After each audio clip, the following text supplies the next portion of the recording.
Well, that's another project all done.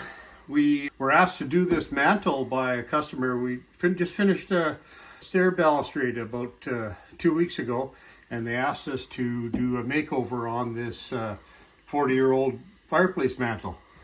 Everything just turned out really nice, but I just want to let you know things went south a little bit, and we were able to overcome all the little problems, and that's all part of carpentry.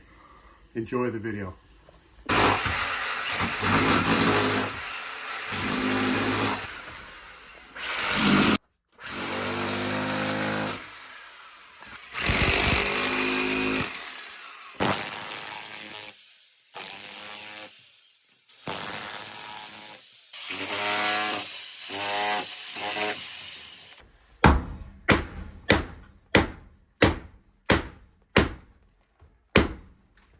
Is it moving?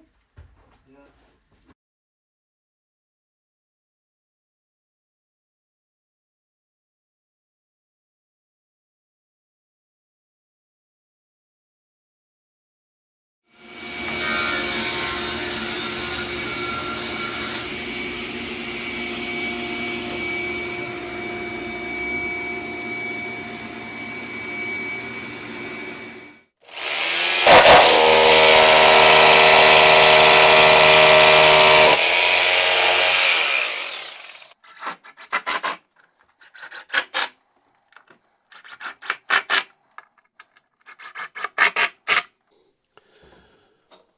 All right, so we've got this first piece of strapping, and we've got attached with Tapcon screws onto the fireplace. We just use a Hilti drill and Tapcon screws. We noticed that the laser level was bouncing around when we we were walking on the floor. So we just checked this with a level, and then we used the Festool track to make sure the second piece of 7-inch strapping was exactly in line, and it is. And you can see at a 4-foot level on that 8-foot piece of lumber, it's precisely level. So one of the things you need to know is that it's not necessary to have a laser level for this kind of work, especially something small like this. A level and a straight edge will work just fine.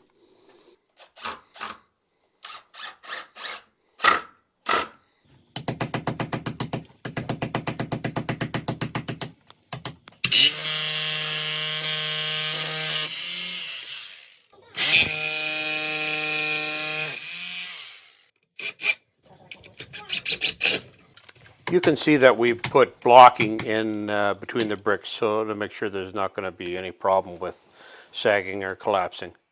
And here Alden is priming the brick with Zinsser oil-based primer. It really soaks up and it takes quite a while to do the brick. And then he covered it with about 3 coats of high quality latex.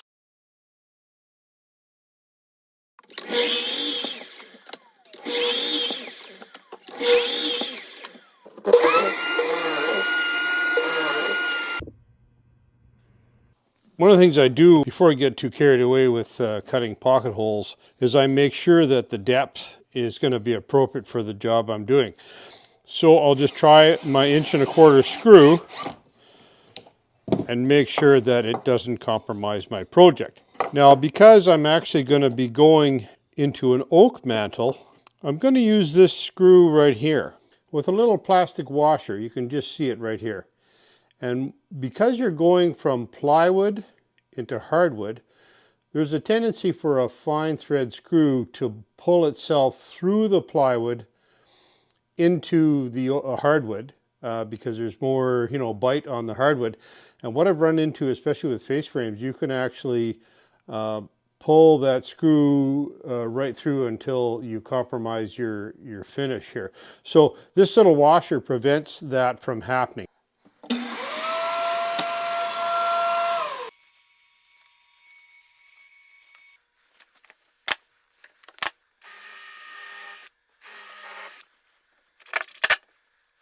So here I'm fabricating a little skeletal frame for the mantle. It's glued and screwed, as you can see. And I'm going to leave the leading edge of the plywood a little bit shy of the top so it doesn't interfere with the folding miter. All right, so because I'm doing a 13-foot miter on this fireplace mantle, I'm going to join these two tracks together with these joiners. I only own Festool tracks, but I'm sure the other brands have them as well. But simply use two joiners on the splice. Don't over tighten them. In this case, I've got one on the top, one on the bottom.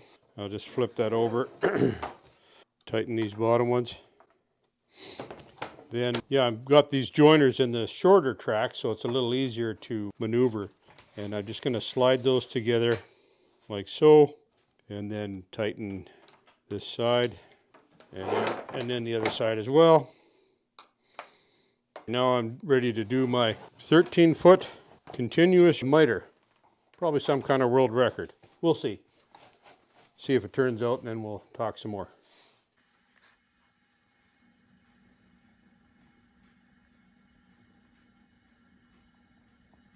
Looks straight to me. Well, a couple things here. When you're running a track saw, there's a tendency for the hose and cord to get bound up or catch on, things like this. So this is one of the things I've learned, is to wrap the cord and hose around your arm. And then when you're cutting any kind of long cut, really any kind of cut with a track saw, make sure that you're just pushing the saw not over this way, because there is a chance that you could flex some things. So just make sure that you're letting it run nice and true. The other thing I wanted to mention is, because this is such a long miter, I'm going to cut this off straight. I'm going to straighten out this board's got a bit of a hump in it. I'm going to cut it off at a 90 degree. Then when I cut the miter, I'm going to leave a little lip of 90 degree cut on the edge of that miter, so that when we fold them, it's nice and precise. Because if there's a bit of a hump or bow in the board this way laterally, then that miter will be a little bit kinky.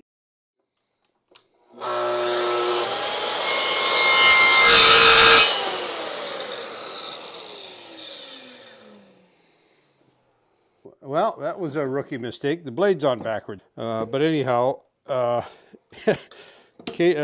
is that if things don't seem right, stop what you're doing and check what's going on, and that's what happened. So we'll be back in the races here shortly. Take two.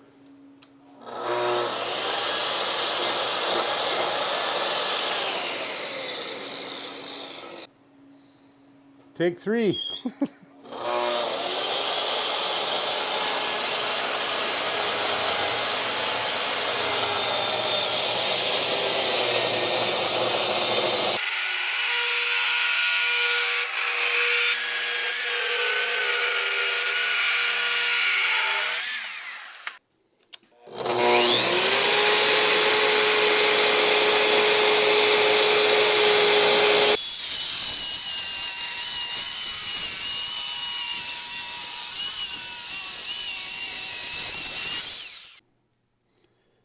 The other thing I wanted to mention is I have my miter set at about 45.5 or 45.25, just to give a little glue space in that joint.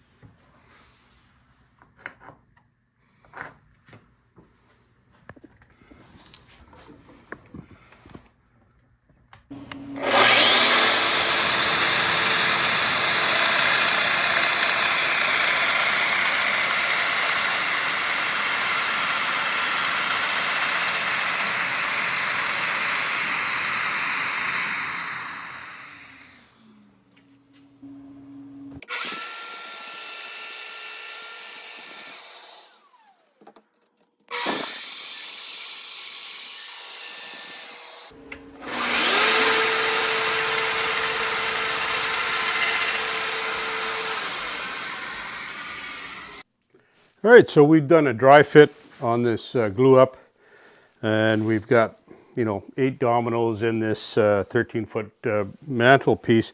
One of the things we do though is we leave one of the one of the pieces long. So we have something that we can use to impact to get the thing apart. Because sometimes when you do a dry fit, it's really hard to get the pieces apart after, and that gives us something to use a hammer on.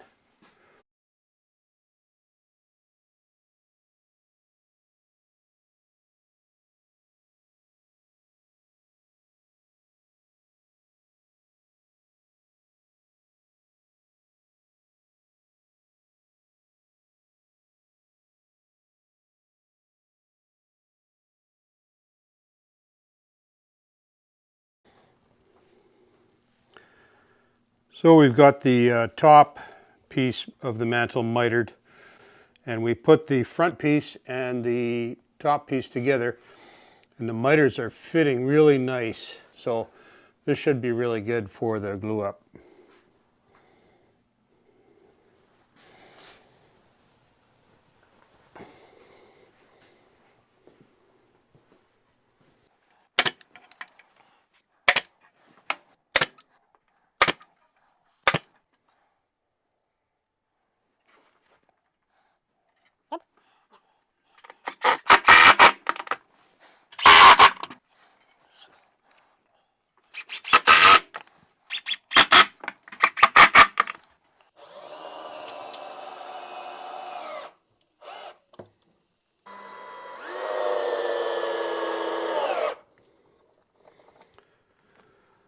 So for stair and railing building, and also for work like this, you can't beat these right angle drills. So that is a good thing to invest in. What the plan is here is that we're going to bring this full length 13-foot mantle in here. We're going to lay them on top. That's why we've got these temporary sticks here. So we're going to lay the mantle down on top, tape the seam, flip it over, put the glue on, and then after we're going to take and just grab these, and they're just held in there by with brad nails, pull them out, and then hopefully it all should go well.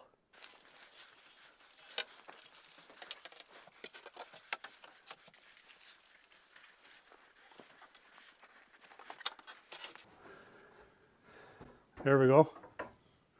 Beauty.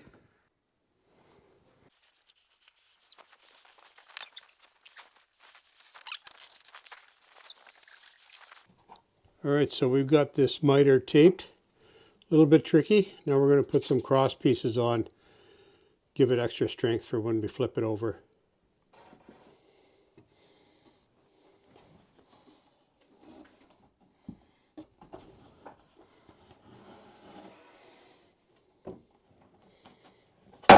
Well, that went well.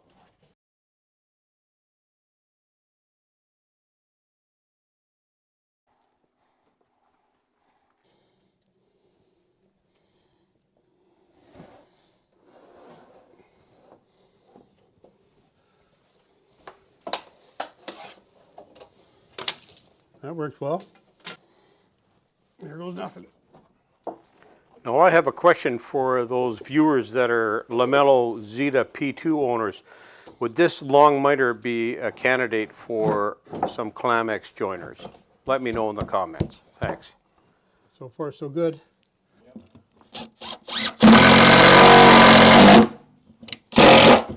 Oh shit.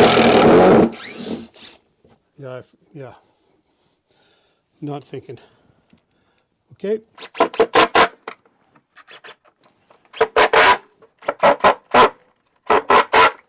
All right, so that went really well considering we've got a 1/4 inch to spare and we had to do this folding miter in such a confined space. Everything worked well. Really happy with things so far. I did make a little brain fart here. And I just, in the fluster of doing a glue up, I drove a screw through the oak instead of going into the plywood and do a pocket screw. But we'll fix that up. You won't be able to notice it. But just so you know, these things happen, and that's part of being a carpenter, is figuring out how you're going to hide your mistakes, because you will make them. This has been one of these challenging jobs. We've so concerned about the miter coming together, we didn't check the level on the mantle, and the customer noticed it. So that's not ideal. But these things happen, and we're just got some jacks lifted up the front of the mantle with the jacks and some 2x4s, and we're just going to settle it, take the jacks out and see where it settles. We've got it shimmed up from underneath, and hopefully that will do the job. Well, we've taken the jacks out, and that has worked, as you can see. So the next step was to stain and clear coat the mantle in place. Turned out magnificent, as you know, Alden is just a magic man when it comes to this kind of stuff. We used an Old Masters dark walnut stain covered with Finitec clear coat, and it just turned out really well. Probably about 4 coats of the clear coat Finitec. All right, so we're going to put horizontal shiplap on this fireplace. It's 13 feet long, and we're going to put it horizontal. And what I want to show you is how to lay this out so that you don't end up with a little strip at the top and it looks really unprofessional. This calculation, or this system of figuring out the shiplap, will work for flooring or for any other linear coverage, whether it be shiplap or flooring or whatever. So we're just going to take this measurement, and we have to do 43.5 inches of wall with horizontal shiplap. And just so you know, the reveal on the shiplap is 5 5/8, which is 5.625. So we're going to go to the calculator, and we're basically going to take our 43.5 and we're going to divide that by 5.625, which is 7.73 rows of shiplap. So if we want to know what 0.73 of a row of shiplap looks like, we just take 0.73, times it by 5.625, and we get 4.125, which is actually 4 1/8. Now that would be acceptable, except that you will notice it because you're going to have a whole bunch of, you're going to have 7 rows of 5 5/8, and the top row will be 4 1/8, so it will be visible. So there's another way to do this. You take 4.125 and you add that onto a full width piece of shiplap, which is 5 5/8, 5.625. You get 9.75. Now divide that by 2. So your top and bottom pieces of shiplap will be 4.875, which is 4 7/8. So what we've done is we've gone to the saw and we've trimmed the bottom edge, or the groove edge, off the bottom board, and on the top edge we'll trim the tongue edge off. And you may have to scribe it because the ceiling may be a little bit uneven.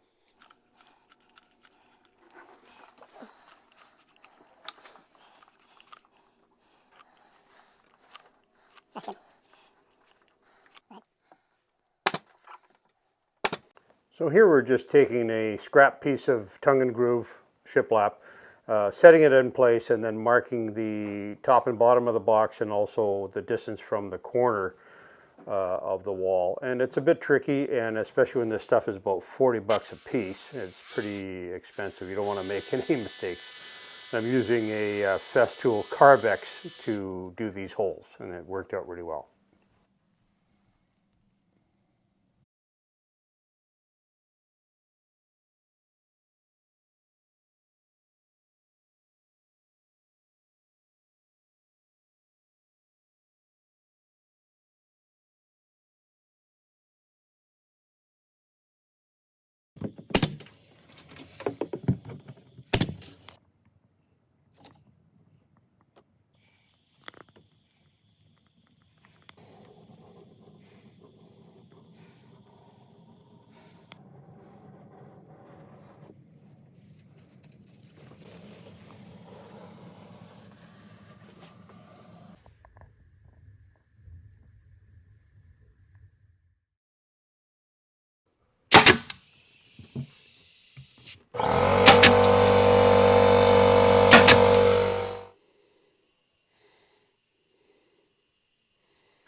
So what I'm going to do is debrief this job. This was something out of the ordinary for me, especially with this 6x8, 13-foot long mitered mantle that's wall to wall. It's certainly not something you can build in the shop and then set it in place like other mantles I've done.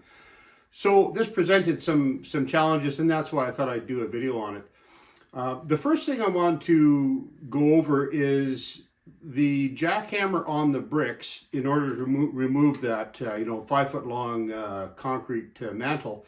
It loosened a number of the bricks, both around the mantle and then also along the top where the drywall was. So if you're a bricklayer or you've got experience with this kind of work and you've got another idea as far as taking that mantle out, let me know in the comments.